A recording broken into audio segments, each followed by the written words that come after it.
Avant de plonger dans cette histoire incroyable, pensez à vous abonner à la chaîne et à activer la cloche. Ici, chaque récit a quelque chose à dire, et vous ne voudrez pas en manquer un seul. Le restaurant, Marbella Prime, scintillait sous les lustres de cristal. Ici, seuls les noms les plus puissants et les fortunes les plus anciennes de la côte étaient admis. Les serveurs glissaient entre les tables comme des ombres, portant du champagne à $900 la bouteille.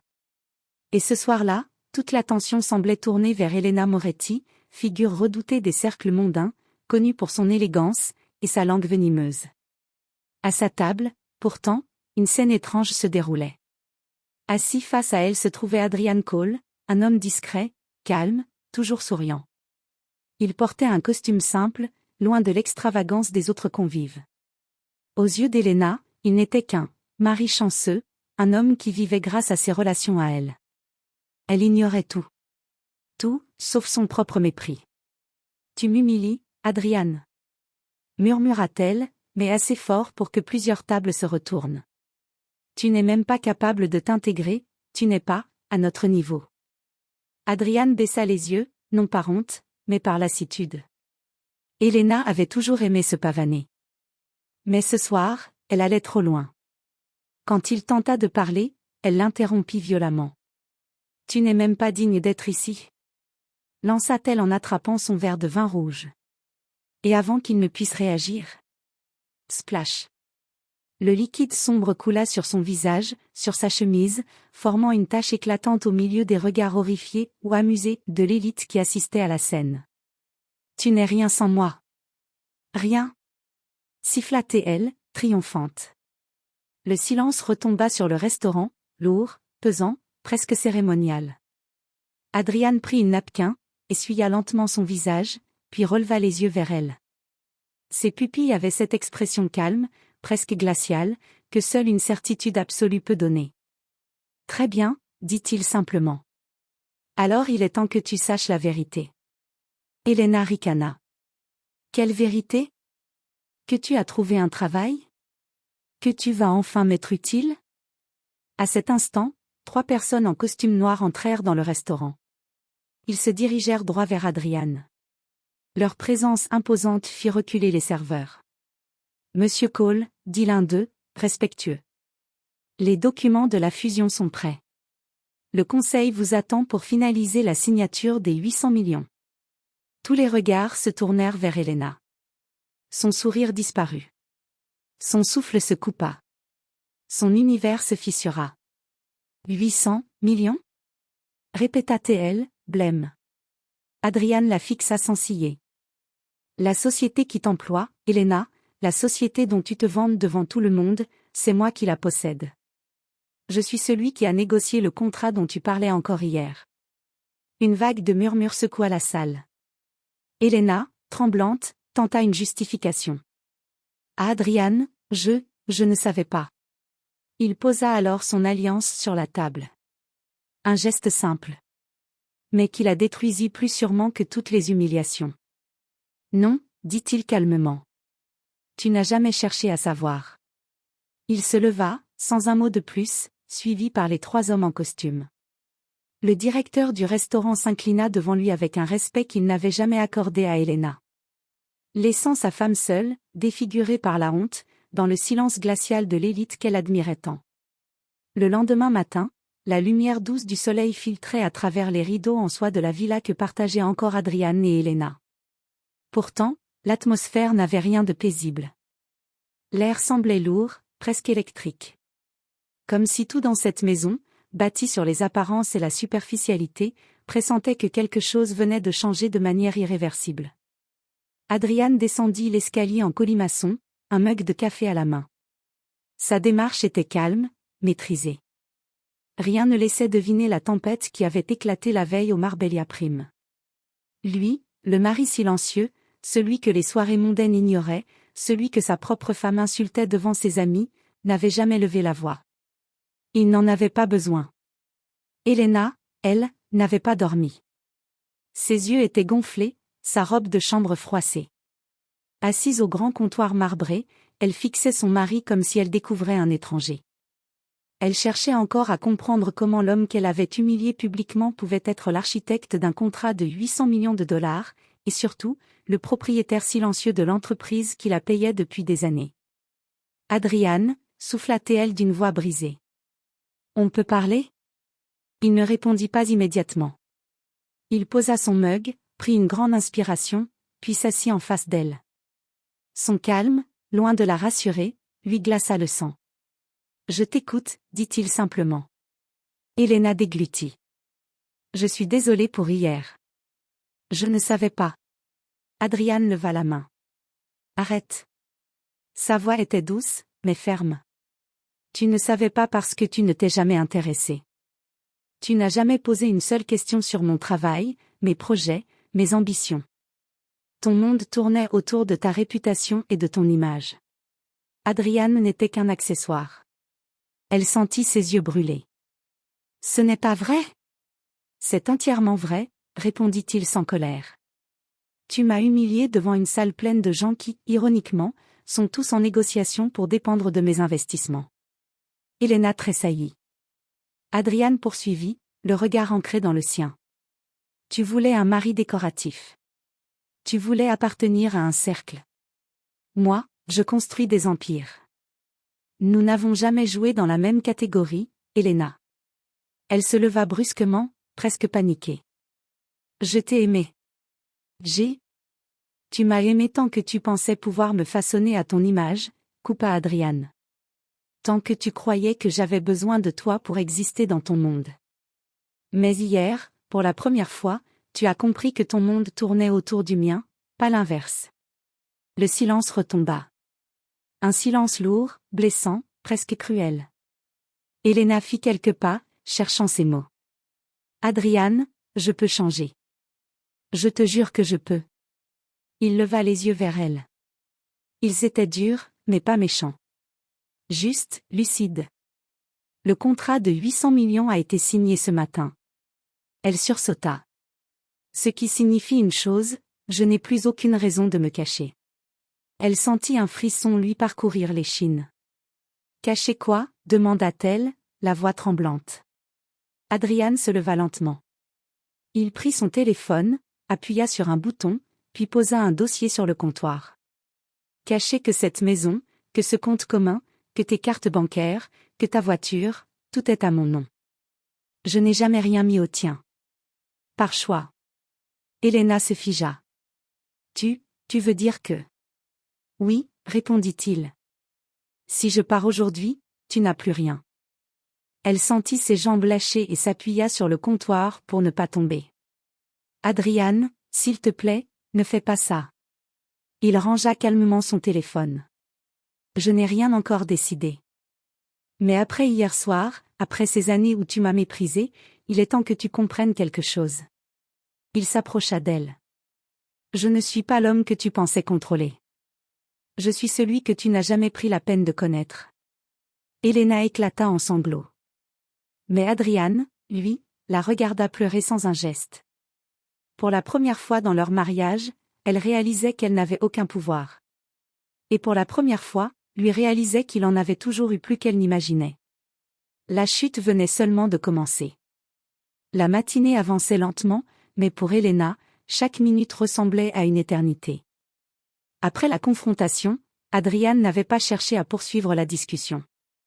Il s'était simplement retiré dans son bureau, une pièce où elle entrait rarement, plutôt, où il ne l'avait jamais invitée à entrer. Mais cette fois, la porte était entr'ouverte. Elle resta quelques secondes devant, hésitant entre la peur et la curiosité. Puis, poussée par le désespoir, elle entra. Et ce qu'elle découvrit à l'intérieur lui donna l'impression d'être une étrangère dans sa propre maison. Les murs étaient couverts de plans stratégiques, d'organigrammes, de cartes, d'analyses économiques. Des cadres affichaient des articles de presse où seuls figuraient des logos, jamais son visage à lui. Pas un seul portrait d'Adrian nulle part.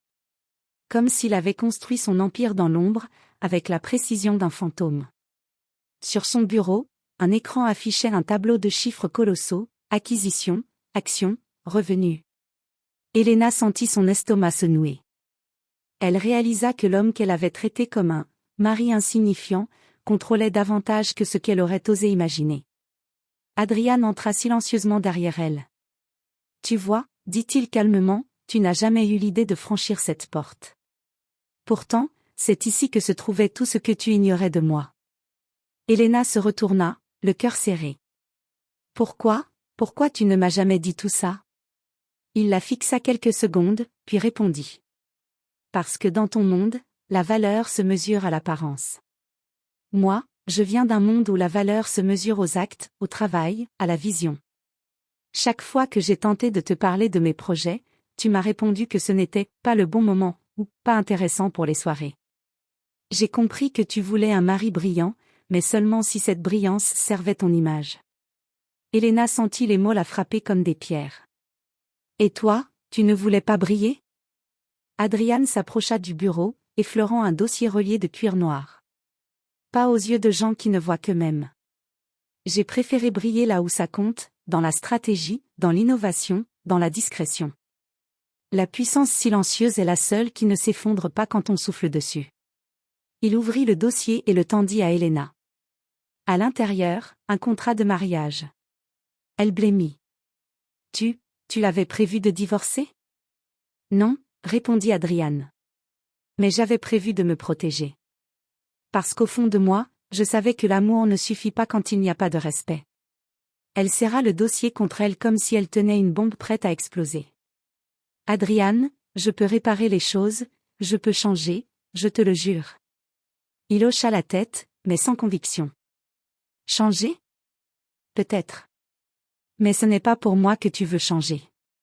C'est par peur de tout perdre. » Et la peur ne construit rien de solide. Elle sentit ses yeux se remplir de larmes. « Alors, tu vas partir ?»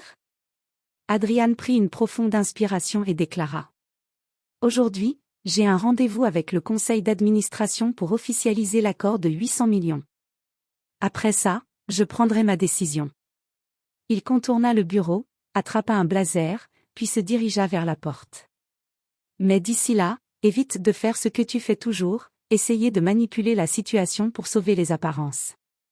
Ça ne marchera pas cette fois. » Il sortit, laissant Elena seule dans une pièce qui, pour la première fois, lui montrait à quel point elle ne connaissait rien de son propre mari. Lorsqu'elle s'assit dans le fauteuil d'Adrian, elle sentit quelque chose dans la poche. Elle sortit un petit carnet. Quand elle l'ouvrit, elle découvrit des notes écrites de la main d'Adrian. « Tout ce que je construis, je le construis pour moi. Mais j'avais espéré qu'elle en serait fière un jour. Elle ne voit pas ce que je suis, seulement ce qu'elle voudrait que je sois. Un jour, elle découvrira la vérité. J'espère qu'il ne sera pas trop tard. » Les larmes d'Elena tombèrent sur les pages. Pour la première fois, elle comprenait réellement ce qu'elle avait perdu. Et peut-être ce qu'elle n'aurait jamais. Le trajet d'Adrian jusqu'au siège de Cole Industries se déroula dans un silence presque sacré. La ville s'étendait devant lui, vibrante, bruyante, vivante. Mais lui ne voyait rien de cela. Son esprit était concentré sur deux choses, la signature du plus grand contrat de sa carrière, et la chute imminente d'un mariage qui n'avait jamais vraiment existé. Devant la tour de verre et d'acier, deux gardes ouvrirent les portes dès qu'ils l'aperçurent. À l'intérieur, les employés se redressèrent avec respect. Mais Adrian, fidèle à lui-même, leur adressa un simple hochement de tête avant de se diriger vers l'ascenseur privé. À l'étage supérieur, la salle du conseil bouillonnait déjà. Les 13 membres du board, des hommes et femmes influents, habitués à traiter avec des géants, se levèrent à son arrivée. Monsieur Cole, salua le président du conseil, Monsieur Stein. Nous attendions votre feu vert pour finaliser la fusion. Adrian posa son attaché-caisse sur la table. Procédons. Les écrans s'allumèrent, les documents défilèrent, les analyses financières furent relues avec précision. Adrian parlait peu, mais chaque mot qu'il prononçait pesait plus lourd que ceux de tous les autres. Quand la dernière signature fut apposée, la salle entière se leva. « Félicitations, Adrian », déclara Stein, un sourire sincère. « Vous venez de conclure l'un des contrats les plus spectaculaires de l'année. » Adrian répondit par un léger sourire. Il serra quelques mains, échangea quelques mots, puis son téléphone vibra. Un message. « Elena. S'il te plaît, rentre. C'est urgent. J'ai besoin de te parler. Il rangea son téléphone sans répondre. Il n'avait plus envie de se laisser manipuler. Plus maintenant. Pendant ce temps, dans la villa, Elena ne tenait plus en place. Elle tournait en rond, les yeux rouges, le carnet d'Adrian serré contre elle comme une relique. Mais une idée terrible l'envahissait. Et si Adrian décidait réellement de partir? Elle savait ce que cela signifiait, plus de statut, plus de villas, plus d'accès à l'élite, plus d'images à défendre. C'est alors qu'un bruit retentit à la porte d'entrée. Elle accourut, essuyant ses larmes, espérant qu'Adrian soit déjà revenu. Mais ce n'était pas lui. 3 femmes se tenaient sur le seuil. 3 femmes perfides qu'Elena appelait « amies », mais qui n'étaient en réalité que des prédatrices sociales. Vanessa, influenceuse millionnaire. Rachel, épouse de politicien. Cynthia, héritière arrogante. Elles entrèrent sans attendre d'invitation. Alors? Lança Vanessa. C'est vrai ce qu'on raconte?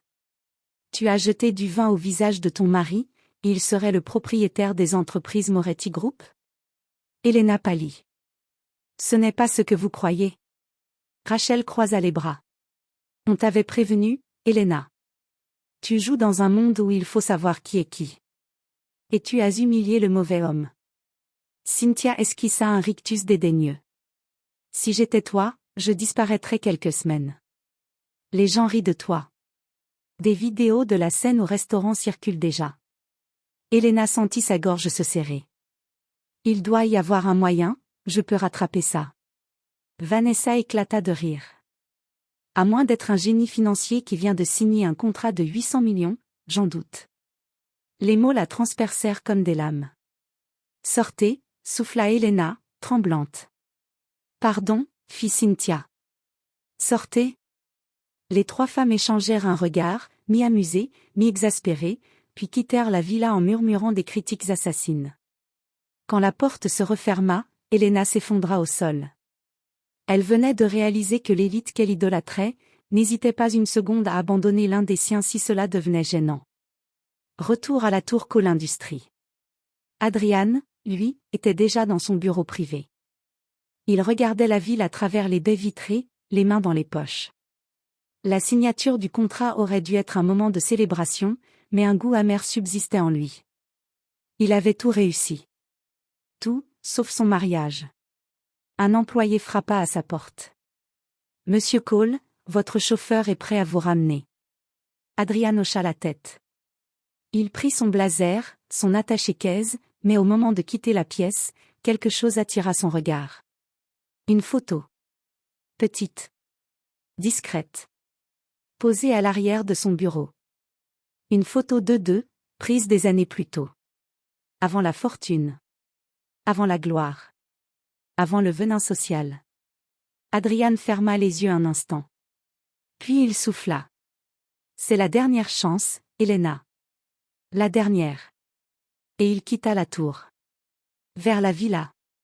Vers la confrontation finale. Vers une décision qui allait briser des illusions? Ou détruire un mariage pour toujours. La villa était silencieuse lorsque le moteur de la voiture d'Adrian se coupa dans l'allée. Un silence lourd, presque menaçant, comme si les murs eux-mêmes retenaient leur souffle. Il marcha lentement jusqu'à la porte d'entrée, son attaché-caisse à la main, décidé, prêt à trancher. Il n'était plus question de colère. Ni même de vengeance. Seulement de vérité. Lorsqu'il entra, Elena se leva brusquement du canapé. Ses yeux étaient gonflés, ses mains tremblaient. Elle n'était plus la femme arrogante du Marbella Prime. Elle ressemblait à quelqu'un qui voyait la fin de son monde se rapprocher à chaque seconde. Adrian, souffla-t-elle. Sa voix se cassa immédiatement. Il referma la porte derrière lui. Nous devons parler. Elle hocha la tête, essuyant ses larmes, mais il les ignora. Il s'avança jusqu'au salon, posa son attaché-caisse, puis s'arrêta devant elle. Je vais être clair, dit-il. Je t'ai donné tout ce que je pouvais, respect, fidélité, patience, et une place à mes côtés, même quand tu ne me voyais pas. Hier, tu as franchi une limite que je ne peux plus ignorer. Elena porta une main à sa bouche. Je sais, Adrian. Je regrette tellement. Il leva une main pour l'interrompre. Laisse-moi terminer. Elle se figea. Adrian inspira profondément.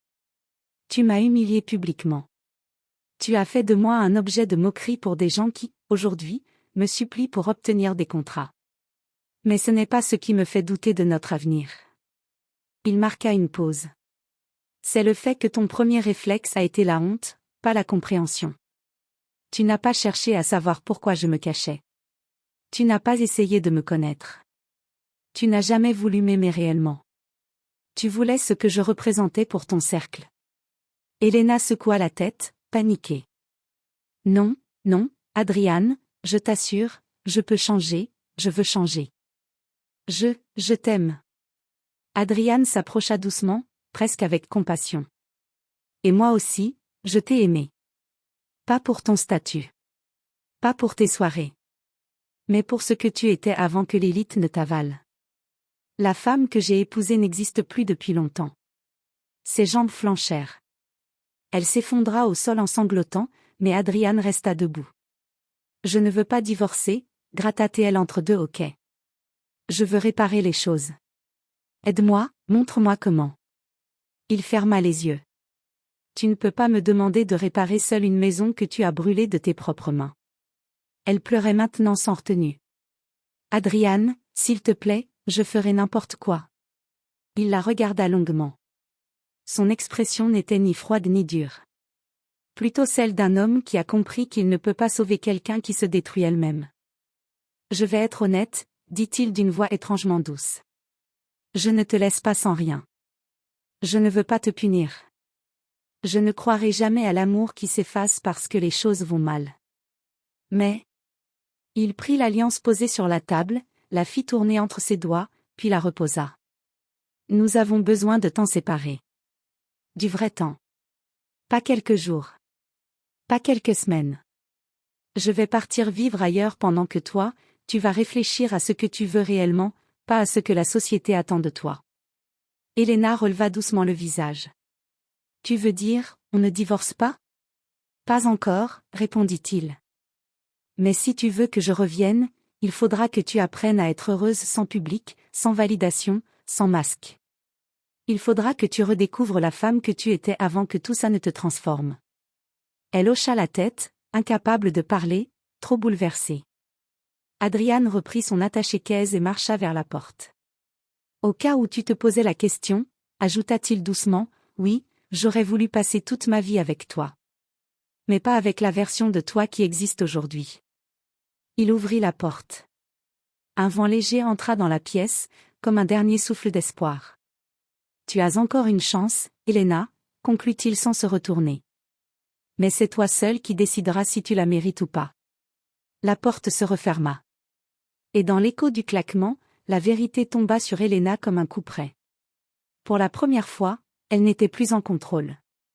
Et l'homme qu'elle avait méprisé était celui qu'elle devait reconquérir, par amour, et non par besoin.